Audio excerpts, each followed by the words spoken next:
Because I've been to the mountaintop. If the 13th, 14th, 15th Amendment to the Constitution was authentic, you wouldn't have a race problem. I should present myself exactly as I am today. We have created the foundation to what I think is going to be a very good working relationship. That's the country I'm so proud to lead as your president. Hello, my name is Tess Faulkner-Kenny, and this is an excerpt from the poem One Today by Richard Blanco, presented at Barack Obama's 2013 presidential inauguration. One sun rose on us today, kindled over our shores, peeking over the Smokies, greeting the faces of the Great Lakes, spreading a simple truth across the Great Plains, then charging across the Rockies. One light, waking up rooftops, under each one a story, told by our silent gestures moving behind windows. My face, your face, millions of faces in morning's mirrors, each one yawning to life, crescendoing into our day.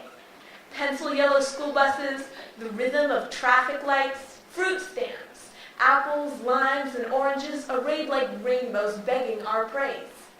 Silver trucks heavy with oil or paper, bricks or milk, teeming over highways alongside us, on our way to clean tables, read ledgers, or save lives, to teach geometry, or ring up groceries as my mother did for 20 years, so I could write this poem.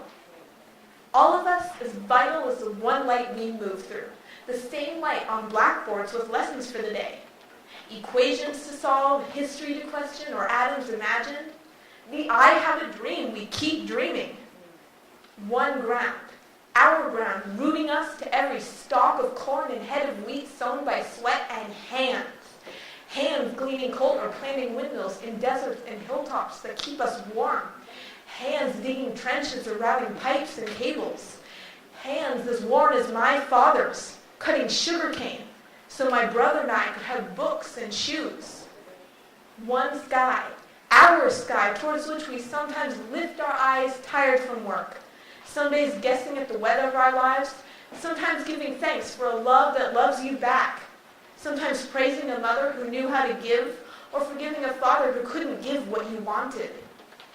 We head home through the gloss of rain or weight of snow, or the plum blush of dusk, but always home, and always under one sky, our sky, and always one moon like a silent drum tapping on every rooftop and every window of one country.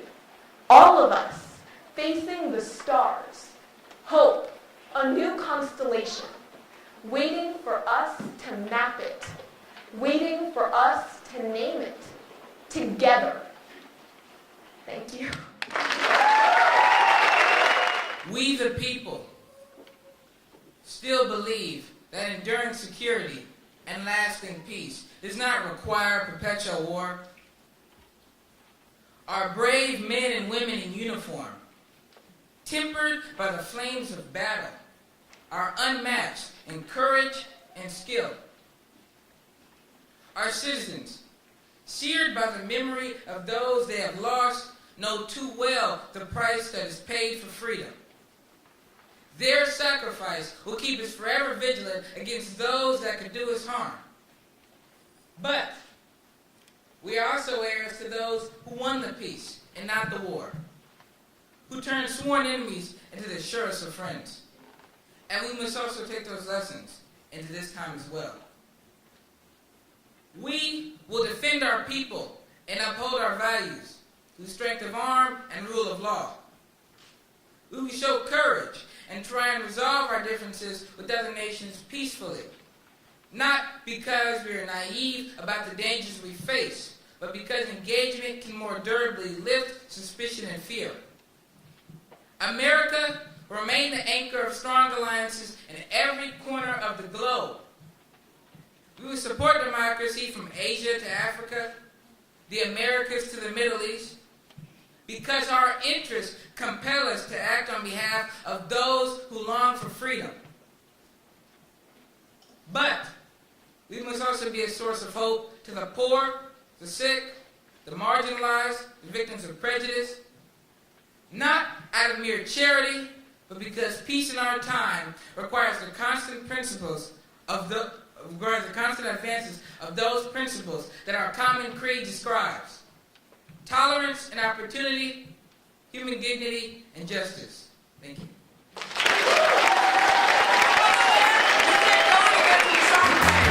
Good afternoon, everyone. My name is Julia Hopkins. I'm a 7th grader at Newport Middle School, and I will be reciting a speech titled "And I Am Woman" by Treasure of the Truth. Well, children, where there is so much racket, there must be something out of kilter. I think that twists the Negroes of the South and the women of the North all talking about rights. The white man gonna be in a fix pretty soon. Who is always here talking about? That man over there says that women need to be helped into carriages and lifted over ditches to have the best place everywhere. Nobody ever helps me in the carriages, over mud puddles, or gives me any best place. And ain't I a woman? Look at me. Look at my arm. I have plowed and planted and gathered into barns, and no man can hit me. And ain't I a woman? I can work as much and eat as much as a man when I can get it, and bear the lash as well. And ain't I a woman? I have borne 13 children and seen most sold off into slavery. And when I cried out with my mother's grief, none but Jesus heard me. And ain't I a woman? Then they talk about this thing in the head. What's they call it? Intellect. That's it, honey. What's that got to do with women's rights or Negroes' rights? If my cup won't hold but a pint and yours holds a quart, wouldn't you be mean to let me have my little half measure full? And that man in the black there, he says that women can't have such rights as men because Christ wasn't a woman. Where did Christ come from? Where did Christ come from? From God and a woman. Man had nothing to do with him. If the first woman God ever made was strong enough to turn this world upside down all alone, these women together, I'll be able to get it back and turn it right side up again. And nowadays, asking to do it, you men better let him. I oblige you for hearing me, and our old Sir Jenner ain't got nothing more to say. Hi, I'm Caroline Garrett, and I'm in 7th grade at Claremont Middle School, and today I will be reciting "I've Been to the Mountaintop," an excerpt by Dr. Martin Luther King Jr. on April 3rd, 1968, the night before his death. If I were standing at the beginning of time, with the possibility of taking a kind of general panoramic view of the whole of human history up to now, and the Almighty said to me, "Martin Luther King, which age would you like to live in?" I would take my mental flight by Egypt and watch God's children in their magnificent trek from the dark dungeons of Egypt, through the Red Sea, through the wilderness, and on toward the Promised Land. But in spite of its magnificence, I wouldn't stop there. I would move on by Greece and take my mind to Mount Olympus, and I would see Plato, Aristotle, Socrates, Euripides, and Aristophanes assembled around the Parthenon. And I would watch them around the Parthenon as they discussed the great and eternal issues of reality. But I wouldn't stop there. I would come up even to the day of the Renaissance and get a quick picture of all that the Renaissance did for the cultural and aesthetic life of man. But I wouldn't stop there. I would even go by the way that the man for whom I am named had his habitat, and I would watch Martin Luther as he tacked his 95 Theses on the door of the Church of Wittenberg. But I wouldn't stop there. I would come on up even to 1863 and watch a vacillating president by the name of Abraham Lincoln finally come to the conclusion that he had to sign the Emancipation Proclamation. But I wouldn't stop there. Strangely enough, I would turn to the Almighty and say, "If you allow me to live just a few years in the second half of the 20th century, I will be happy." Now that's a strange statement to make because the world is all messed up. The nation is sick, troubles in the land, confusion all around. That's a strange statement. But I know somehow that only when it's dark enough can you see the stars. And I see God working in this period of the 20th century in a way that men, in some strange way, are responding. The cry is always the same. We want to be free. All we say to America is be true to what you said on paper. Somewhere I read of the freedom of assembly. Somewhere I read of the freedom of speech. Somewhere I read of the freedom of press. Somewhere I read that the greatness of America is the right to protest for right. Well, I don't know what will happen now. We've got some difficult days ahead. But it really doesn't matter with me now because I've been to the mountaintop. And I don't mind. Like anybody, I would like to live a long life. Longevity has its place. But I'm not concerned about that now. I just want to do God's will. And He's allowed me to go up to the mountain. And I've looked over and I've seen the promised land. I may not get there with you, but I want you to know tonight that we as a people will get to the promised land. And so I'm happy tonight. I'm not worried about anything. I'm not fearing any man. Mine eyes have seen the glory of the coming of the Lord. Thank you. My name is Eleanor Wickstrom. I'm in 6th grade at Bret Harte Middle School, and I will be performing Million Man March Poem by Maya Angelou. The night has been long. The wound has been deep. The pit has been dark, and the walls have been steep. Under a dead blue sky on a distant beach, I was dragged by my braids just beyond your reach. Your hands were tied. Your mouth was bound. You couldn't even call out my name. You were helpless, and so was I. But unfortunately, throughout history, you've worn a badge of shame. I say, the night has been long. The wound has been deep. The pit has been dark, and the walls have been steep. But today, voices of old spirit sound speak to us in words profound. Across the years, across the centuries, across the oceans, and across the seas. They say, draw near to one another. Save your race. You have been paid for in a distant place. The old ones remind us that slavery's chains have paid for our freedom again and again. I say, the night has been long. The pit has been deep. The night has been dark, and the walls have been steep. The hells we have lived through, and live through still, have sharpened our senses and toughened our will. The night has been long. This morning I look through your anguish, right down to your soul. I know that with each other we can make ourselves whole. I see through the posture and past the disguise, and see love for your family and your big brown eyes. I say, clap hands, and let us come together in this meeting ground. I say, clap hands, and let us deal with each other with love. I say, clap hands, and let us get up from the low road of indifference. Clap hands, let us reveal our hearts. Let us revise our spirits. Let us cleanse our souls. Clap hands, let's leave the preening and stop imposturing our own history. Clap hands, call the spirits back from the ledge. Clap hands, let us invite joy into our conversation, courtesy into our bedrooms, gentleness into our kitchens, and care into our nurseries. The ancestors remind us, despite the history of pain, we are a going-on people who will rise again. And still, we rise. My name is Yanni King, and I'm an 8th grade student at Enderbury Middle School, and today I will be reciting a poem called At the End of My Block by Lisa Nichols.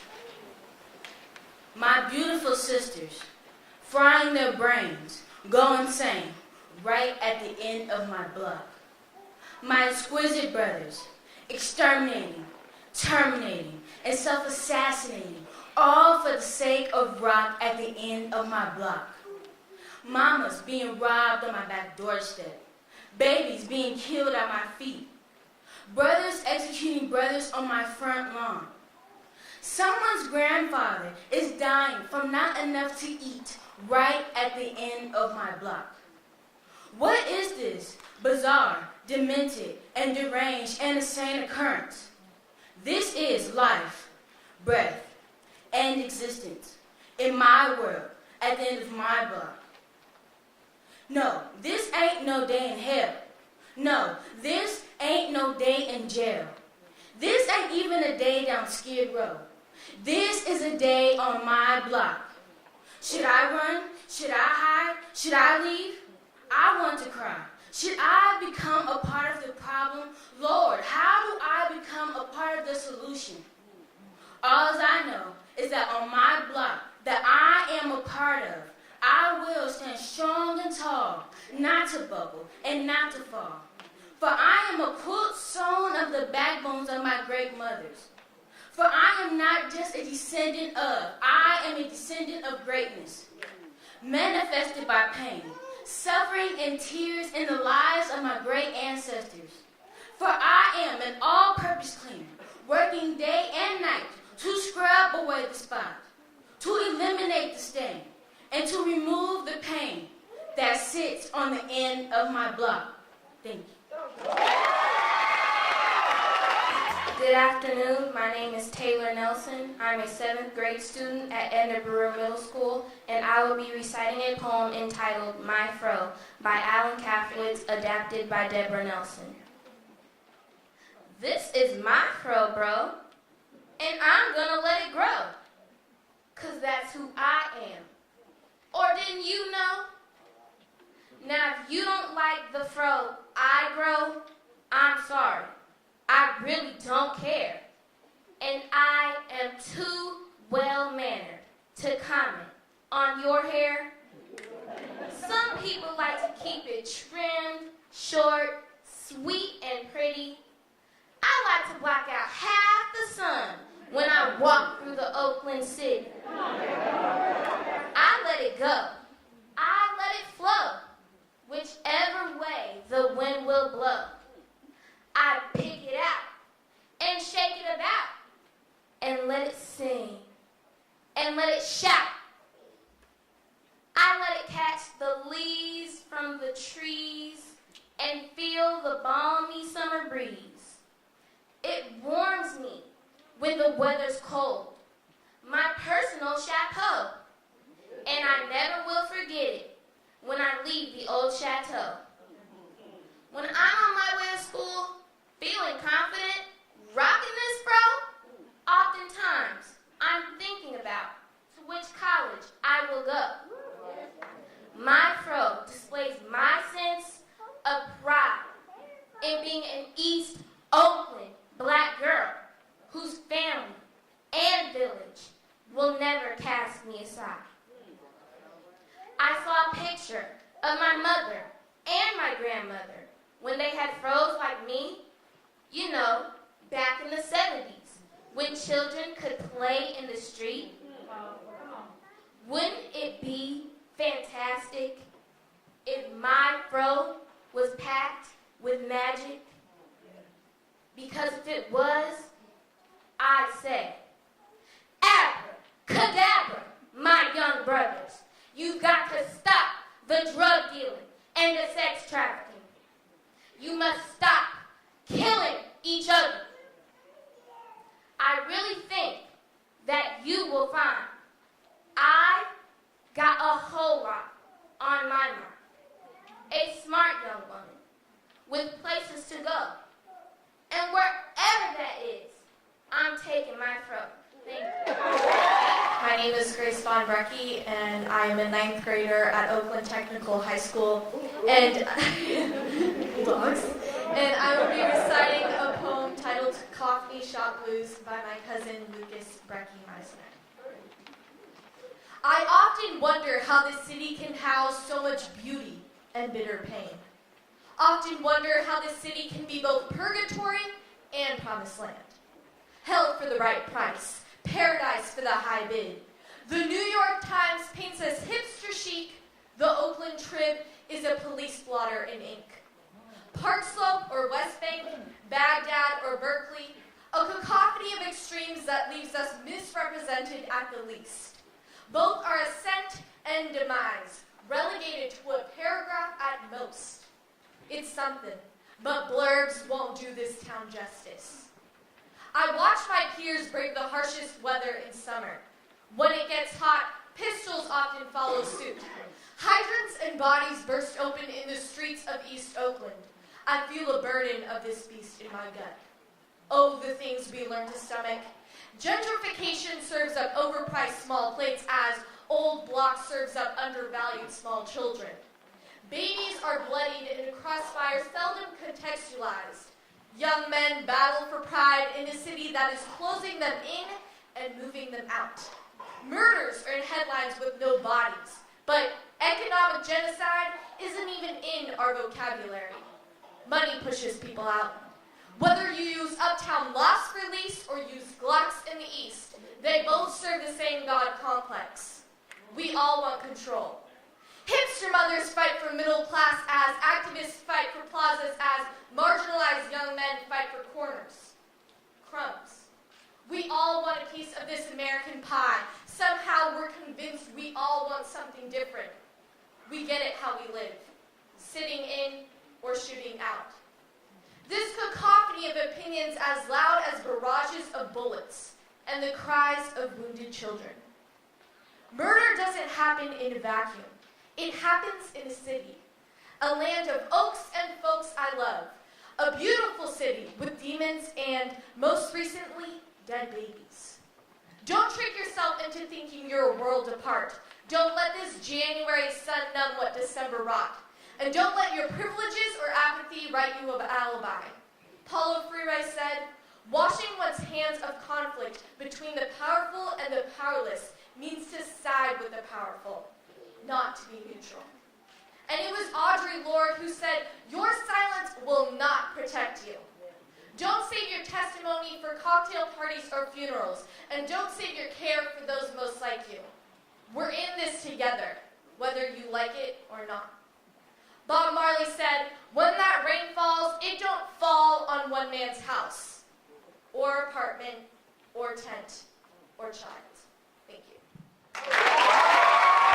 Hello, my name is Brady McCarthy. I'm a senior at Oakland High School, and I will be reciting a poem called Spelling Bee. Last night I had the most interesting dream. In it, I was 6 years old, and I was in the National Spelling Bee. I was a genius. I was spelling complex words like serendipity, duodenum, velocinophilification. All spelled correct. Up into the final rank. One word between me and victory. The spellmaster clears his throat. Young lady, your final word is fine. The crowd starts to chatter amongst themselves, seemingly displeased at the simplicity of this final word. I search for those eyes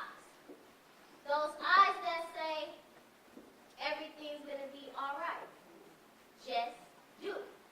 I dazed off. Young lady, your final word is fine. I stood up straight, licked my lips, and began. Fine. M-O-T-H-E-R. Fine. The spellmaster looked at me, down at his cards, and back at me. I'm sorry, but you are incorrect. Excuse me? I don't understand. My father is sitting right there in the audience. I'm sorry, but you are incorrect. Well, you, sir, can say you're sorry, apologies, because obviously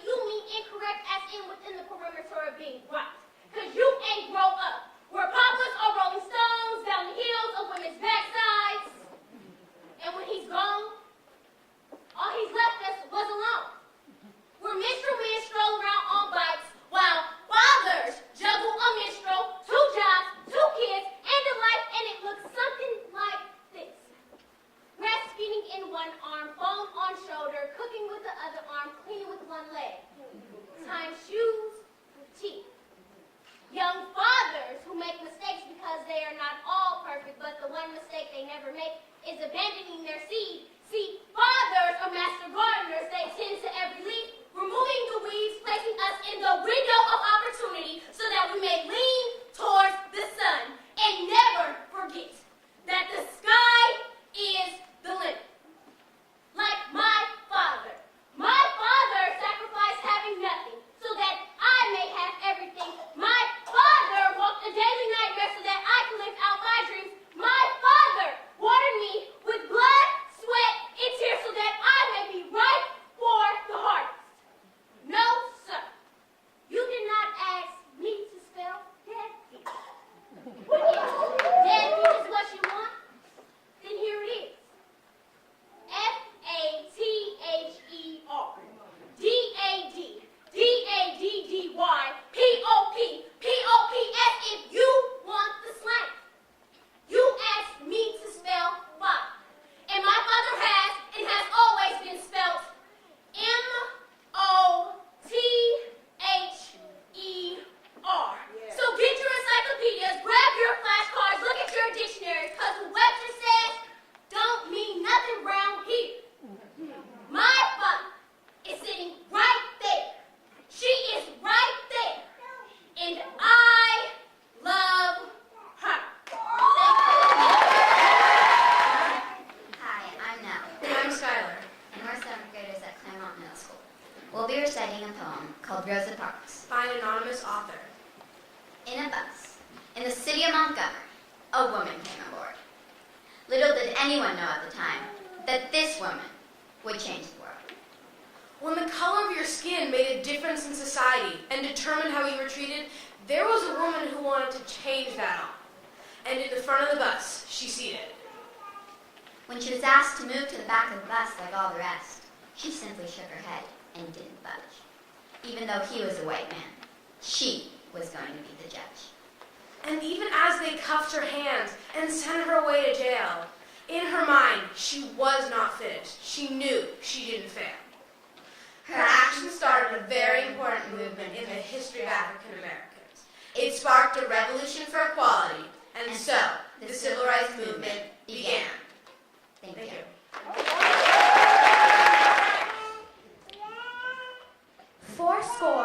77 years ago, our fathers brought forth on this continent a new nation conceived in liberty and dedicated to the proposition that all men are created equal.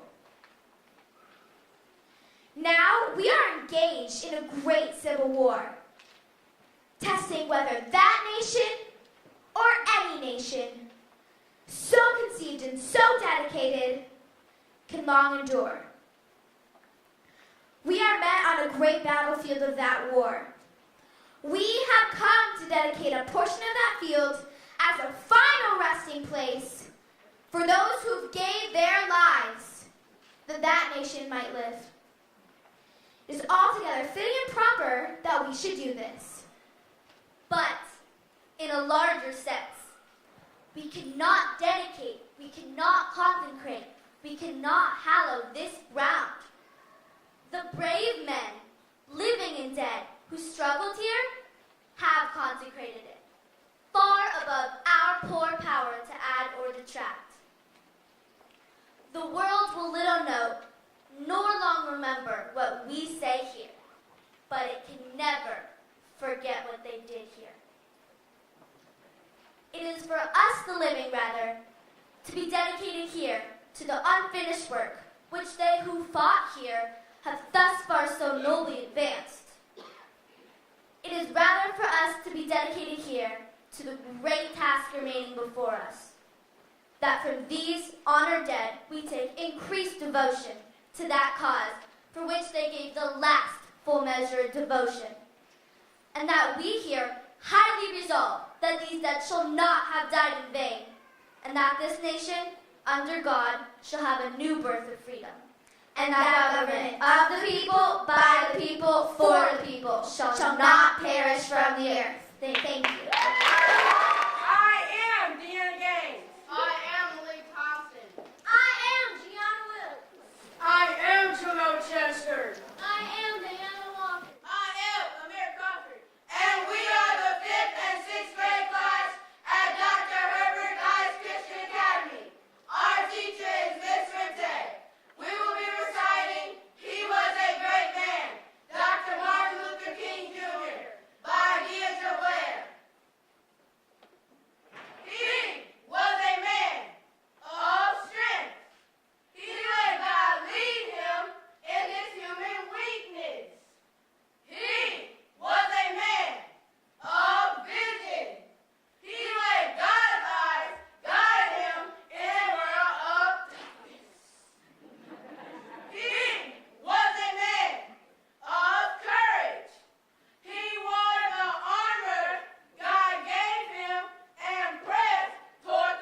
entitled, What is Talented?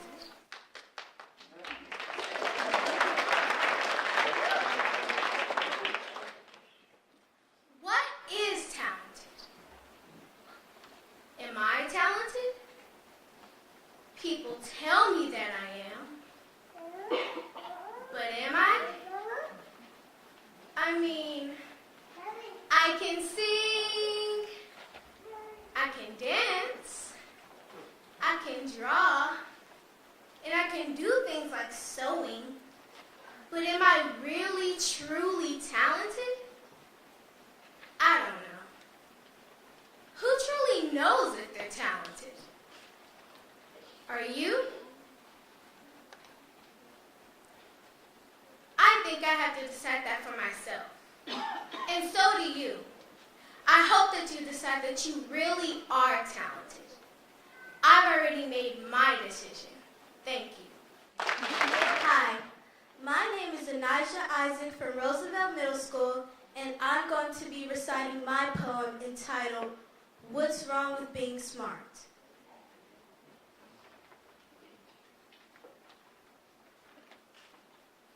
Hey, what's wrong with being smart and achieving things in life?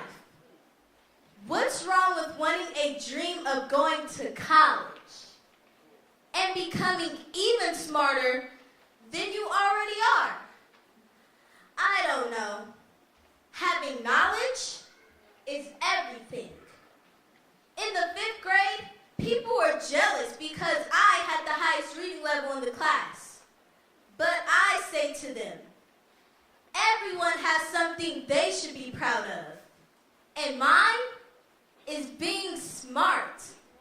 And if they choose to not be smart, then I tell them, well, that's not very smart. I believe that everyone is smart in their own way.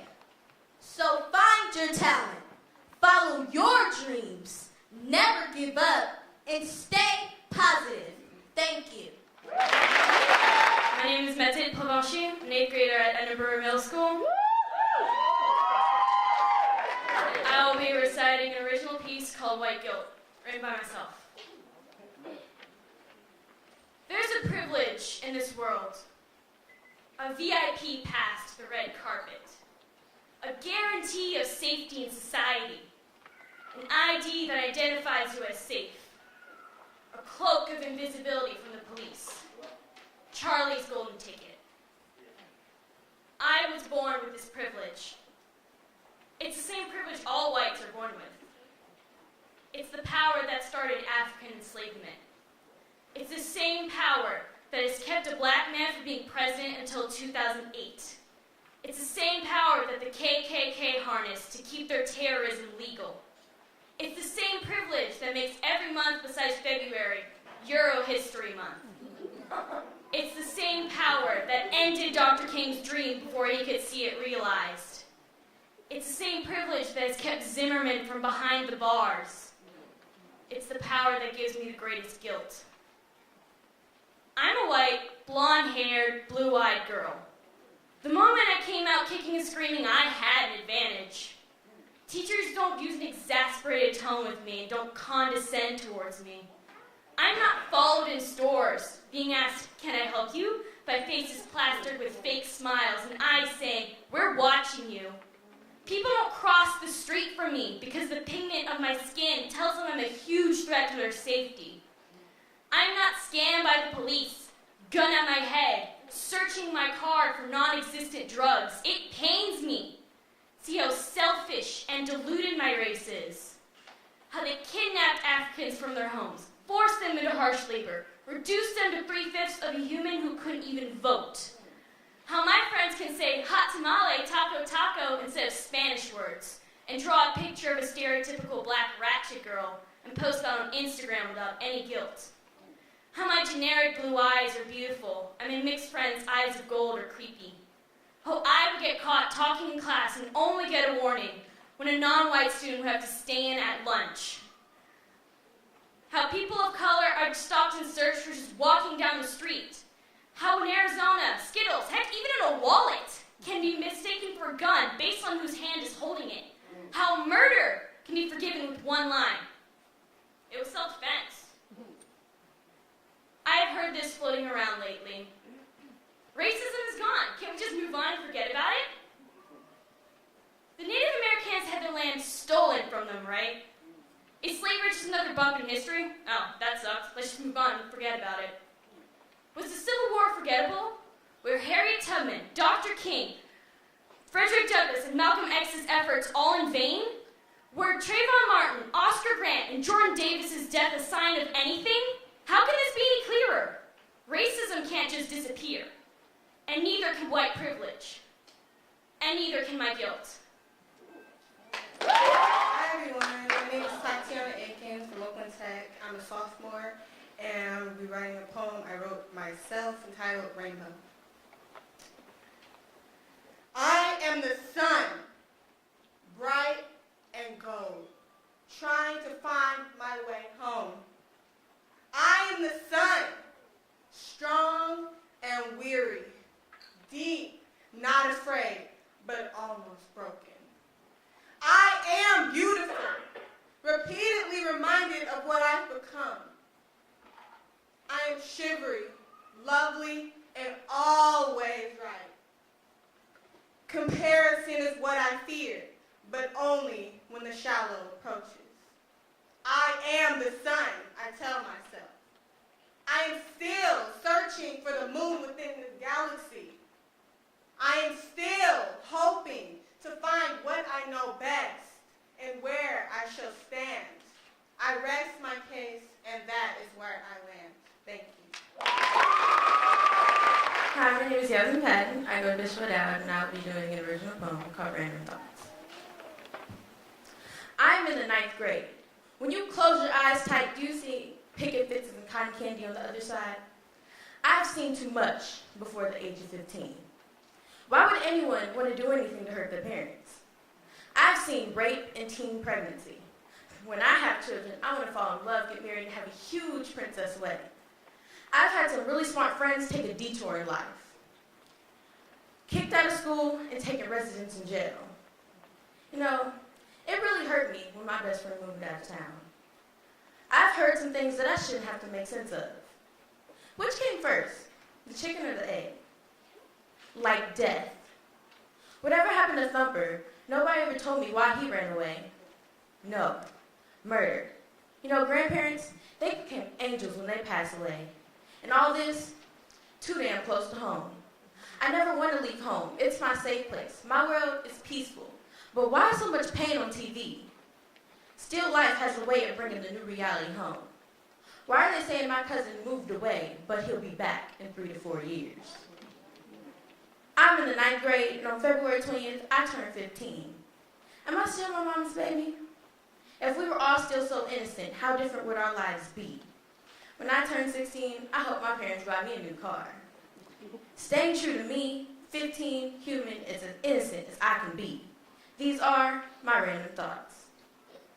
Hi, my name's Erin. I'm a senior at Bishop O'Dowd High School, and it's not called Only Black Keys, it's my baby. So, I had my nephews in the car with me the other day. We were all on the way to McDonald's because they wanted Happy Meals. I had a 2, 7, and 9-year-old sitting in my back seat, controlling the radio with my phone, had some song going talking about shut up and don't talk to me. And I'm sitting in the drive-thru line, listening to them talk in my ear. Auntie, what? Can I have an ice cream cone and Jabari can have a root beer and we can make root beer floats? And my car, hot, no. I paid and pulled out. And as I'm coming up Shattuck, it's 3 police cars in front of a taped-off area with another one watching me go by. All 3 went silent. The radio was turned down, seatbelts were clipped, and windows were rolled up. I hit the blinker, took a right, and went a different way home. And that's when they started to talk. I seen the police kick a man one time. I seen the police chase a man on TV. I seen, and the 2-year-old tells him to shut up. When we finally got back to the house, they all went into the living room to watch Adventure Time and eat and do whatever it is little kids do. And they left me in the kitchen to think, to process. and the 9-year-old comes in and he looks at me and asks, Auntie, do you like the police? Yeah, I tell him why. Well, my teacher said that when you have a problem and you're in trouble, you're supposed to call him. Is that right? Yeah, and I can see the next question burning in his eyes as he asks me, but Auntie, the police don't come for me. Who told you that, I asked him. Who told you that? I'm yelling in my mind and I can feel my anger. It's boiling, it's bubbling, it's threatening to spill over at who I don't even know. Someone told my 9-year-old that he is inferior to the people around him. And I look into his eyes wide and brim with tears as he asks me, but Auntie, who do I call? Who told you that? How dare you? How dare you tell this 9-year-old that he's inferior to society around him? How dare you tell him that he, as a child, is nothing? How can you tell this little black boy that he isn't worth anything?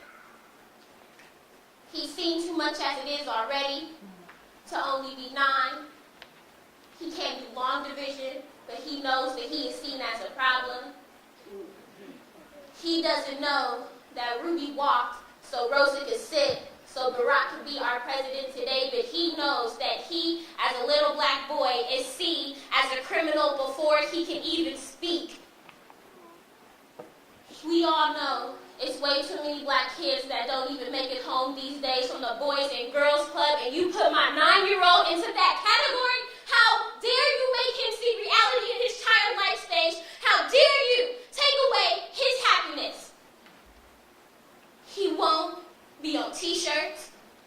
I won't let this baby grow up afraid. He won't think he needs to run. They won't say free him. R.I.P. won't be in front of his name. He won't be on hoodies. He won't be next. I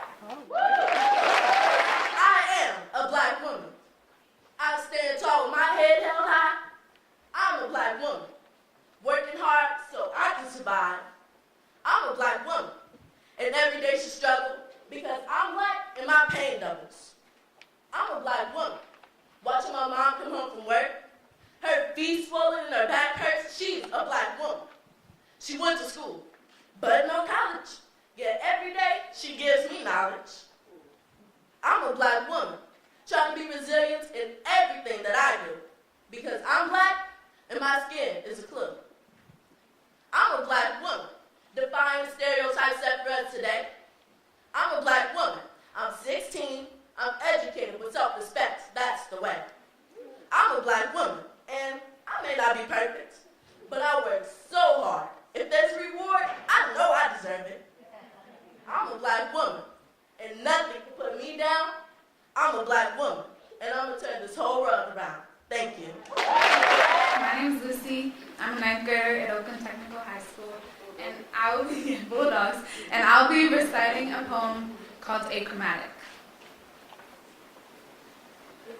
What if this world was colorblind, where only the sightless could judge, where those who suppressed could remind us of what's been deadened in so many eyes by a cruel hypocrisy of lies? Wishing that I wasn't the only one desensitized from the allergen that is a foreign race. Wishing that I wasn't the only one who had the vision of the ideal dark and light together embraced. It's hard, even more arduous, because we come from an epoch where we tied men and women down with chains and brutally beat them so that their children would feel the pain that emanated from their faces. They bore the mark of the defaced, the mark of human imperfection, along with pure hate. We were blinded by a mystic fear. The funny thing being, we still liked coffee and chocolate and beer, so it wasn't the color. It couldn't have been. Maybe it was an excuse to alienate from difference, but that variation was our matrilineal kin.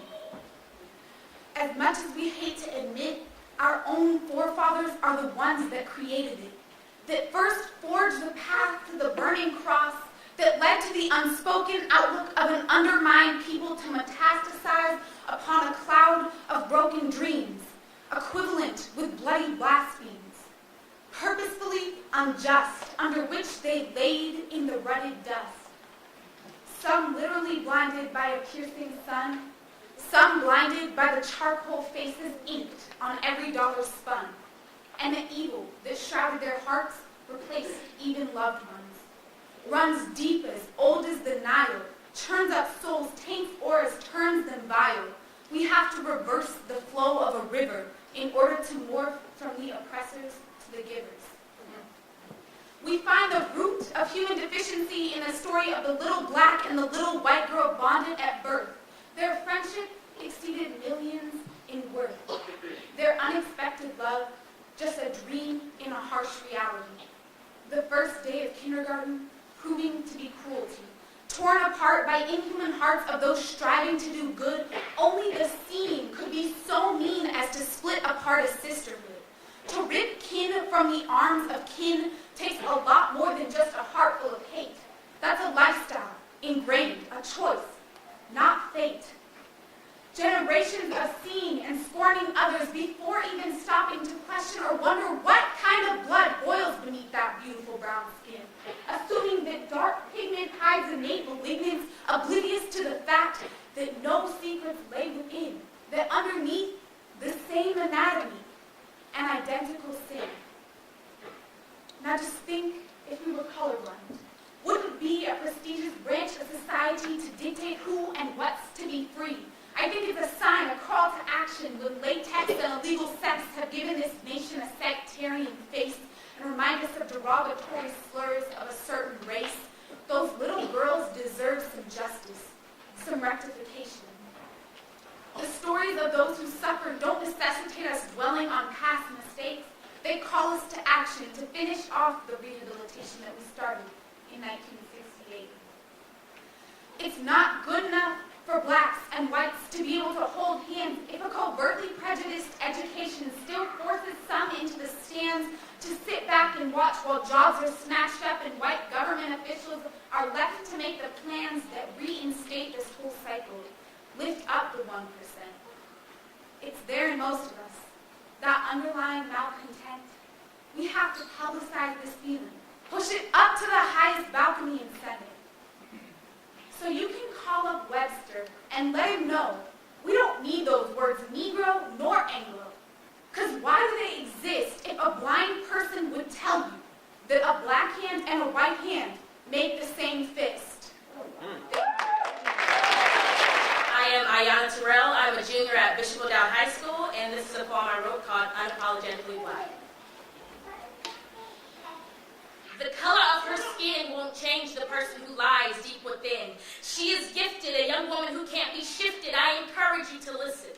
Unapologetically black, she stands with her weapon. Yes, that's her Bible in hand. But how can she stand when she's looked at by a man who thinks she is less than a woman? Man, this world is crazy, but she can't get lazy because she can't apologize. She can't apologize for something she will daily recognize. Yes, that's her skin, but she can't give in. Every day she's trying to walk by faith, constantly not knowing what she will face. Another closed door, another rejection, another discrimination, and this is our free nation. Every day she's wondering what it would take to just shake off some of this hate, but some of these haters can't even relate. Now she's trying to create something new, trying to change herself, but in the end she's gonna mess around and blame herself, trying to rearrange herself because they proclaim to her, yo, lips too big, yo, nose too fat, yo, skin too black. Yeah, she dark skinned. Nah, she light skinned. But it don't even matter what skin she in. She listening to them comment about her hair or call her a square, but she gonna be the one to not get anywhere. She would no longer want to try and persevere. She would just want to disappear, never hoping to reappear into this atmosphere. She is you. She is me. She is every boy or girl who has had a dream to change the reality of things. It's time for you, it's time for me, it's time for even he and she to optimize and make the best of things, because this is the cause of apologizing. This is the cause of saying it's because I'm black. We need to stop apologizing and stop using being black as an excuse because we can no longer abuse or misuse our race like it's a common criminal case. Now, this is the challenge I will no longer face with my race because I will no longer apologize for something this world will continue to compartmentalize. Thank you.